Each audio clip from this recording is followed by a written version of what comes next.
சிங்கத்தின் சபையும் புத்திசாலி நரியும். ஒரு அடர்ந்த காட்டில் கம்பீரமான சிங்கம் ஒன்று வசித்து வந்தது. ஒருநாள் சிங்கம் ஒரு சபையை கூட்டியது.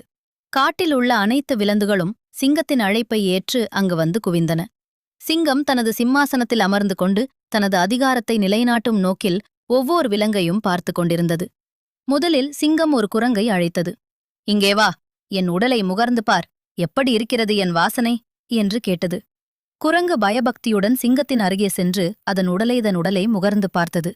நேர்மையாக பேசும் சுபாவம் கொண்ட குரங்கு, "மன்னிக்க வேண்டும் மன்னா, உங்கள் உடலில் நல்ல வாசனை இல்லை, கொஞ்சம் மோசமாகத்தான் இருக்கிறது" என்று தயக்கத்துடன் பதிலளித்தது. சிங்கத்திற்கு கோபம் தலைக்கேறியது. "என் உடலைப் பற்றியே அப்படியா சொல்கிறாய்?" என்று கர்ஜித்தபடி குரங்கின் கன்னத்தில் ஓங்கி ஓர் அறை விட்டது. அறை வாங்கிய குரங்கு சுருண்டு விழுந்தது. அடுத்து சிங்கம் ஒரு கரடியை அழைத்தது. "நீ வா, என் உடலை முகர்ந்து பார்த்துவிட்டு சொல்" என்றது. குரங்கின் நிலையை பார்த்து கரடிக்கு அச்சம் ஏற்பட்டது. அது மெதுவாக சிங்கத்தின் அருகே சென்று அதன் உடலை முகர்ந்து பார்த்தது. தன் உயிரை காப்பாற்றிக் கொள்ள வேண்டும் என்ற எண்ணத்தில் கரடி உடனே, "ஆகா, ரோஜாப்பூ வாசனை போல அவ்வளவு அருமையாவே இருக்கிறது" என்று பொய் கூறியது.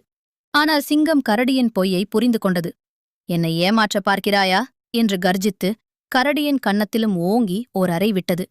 கரடியும் சுருண்டு விழுந்தது. கடைசியாக சிங்கம் ஒரு நரியை அழைத்தது. "மீ வா, மீதான் சரியாக சொல்வாய் என்று எனக்கு தெரியும்" என்றது.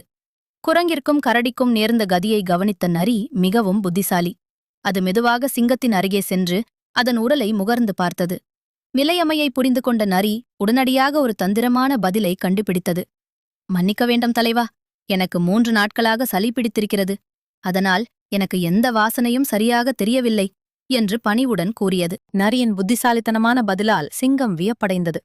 நரியை எதுவும் செய்ய முடியாமல் சிங்கம் அதை விட்டுவிட்டது. நீதி: சில நேரங்களில் சூழ்நிலையை சமாளிக்கவோ அல்லது பிரச்சனைகளை தவிர்க்கவோ நேரடியான உண்மையை சொல்வதோ அல்லது வெளிப்படையாக பொய் சொல்வதோ சரியான தீர்வாக இருக்காது. ராஜதந்திரமான அணுகுமுறையும் புத்திசாலித்தனமான உரையாடலும் பல பிரச்சனைகளிலிருந்து நம்மை விடுவிக்கும்.